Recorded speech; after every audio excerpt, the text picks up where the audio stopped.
Welcome to the Mastering the Game of Life podcast. In this podcast, there'll be insights around 3 key areas to mastering the game of life: purpose, prosperity, philanthropy. Your host, Paul Lowe, the third sector mentor, is the founder of Hearts Global CIC, which along with many other of his charitable commitments has been responsible for positively impacting thousands of people's lives, particularly young people from disadvantaged communities. Author of Mastering the Game of Life, From Pain to Purpose, and Speaking from Our Hearts books. Introducing your host, Paul Lowe. Welcome, listeners. I hope I find you all well again. And in this health-related podcast, the focus will be around understanding the benefits of having good activity and rest. To help provide expert insights, I'm very pleased to invite back Dr. Shan Hussain as we talk about content within his great book, The Big Prescription. Welcome once again, Dr. Shan. Hi, Paul. How are you today? Yeah, I'm good. Thank you. So let's start by asking the question, what are the benefits of having good activity and rest? Well, the human body, the physical body is designed to be active. We're designed to move. And there's a ton of scientific literature out there to support the health benefits of regular activity, not necessarily exercise, but movement. And allowing our bodies to physically move can actually improve our health in a number of different ways, from a cardiovascular viewpoint, from a respiratory viewpoint, from weight management, and from homeostasis. So there's a tremendous amount of benefit behind it. And rest, obviously, we do need to make sure that our bodies are getting good amounts of rest on a regular basis to allow our bodies to heal and recover and regenerate from the day's activities. So yes, I think a lot of the time with many of the clients I work with, usually we find that the activity levels and the rest levels are not really where they should be to support optimal health. And in terms of what we can do, we try and keep things as simple as possible to allow people to gently and progressively increase their activity, whilst also looking at how they can become more restful and get good, refreshing nightly sleep. Okay, something that I love this bit from your book, The Power of Words, pages 46 and 47. You highlight the need to remind ourselves of these words, and I quote, "I need to be strong, I need to be fit, so I need to undertake some amount of activity every day." I mean, it's kind of what you've just said there, isn't it? Prior to this, but it's that reinforcement, isn't it? I use the example of if we eat 50 beef burgers every day, we'll be physically unfit. But the words that we feed our mind also contribute, do they not?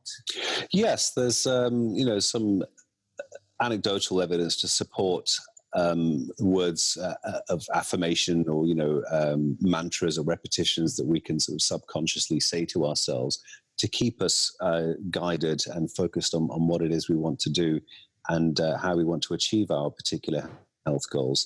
So that was one of the approaches that I've written about of the many that we have.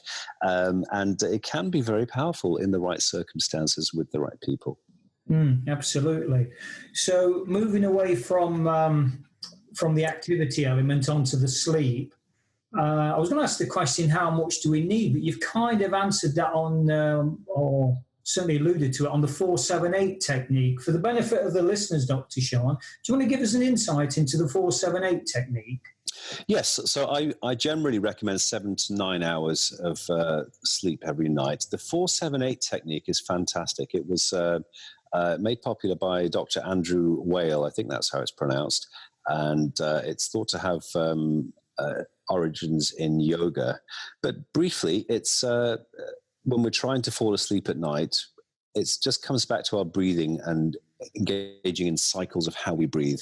So taking a deep breath in for a count of 4, holding it for a count of 7, and then exhaling for a count of 8.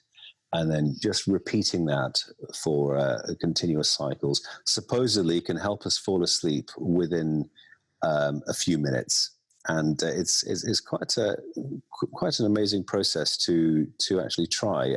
Certainly what it does for me is it makes me feel very calm and start to drift off, and then we can naturally fall asleep very easily. This is something that I wrote about in one of my blogs Sleep Your Way to Better Health, which you can read at thehealthstudio.net. And there's a link there which takes you to Dr. Whale actually demonstrating it, and you can see how it's done and how easy it is to actually use it on a regular nightly basis. So yes, it's one of the tools that we often share with people that can be very powerful to help support regular nightly sleep. Dr. Whale, am I correct in saying he's part of Dr. Deepak Chopra's team? Is it? I don't think so, but I'm sure, suspect they've probably worked together over the years. Okay. Okay, Dr. Shan. Well, sincere gratitude for sharing those insights, and also to you, the listeners, for being part of this Mastering Life podcast. Until the next time, keep learning and loving, and always remember, Mastering Life starts by embracing our hearts. Thanks for listening to the Mastering the Game of Life podcast. Drop a line to paul@paulloharts.com with any thoughts or questions you may have, and he'll be more than happy to respond. Alternatively, check out Paul's website at paulloharts.com or any of his social media feeds under the same name. Remember, mastering life starts by embracing our hearts.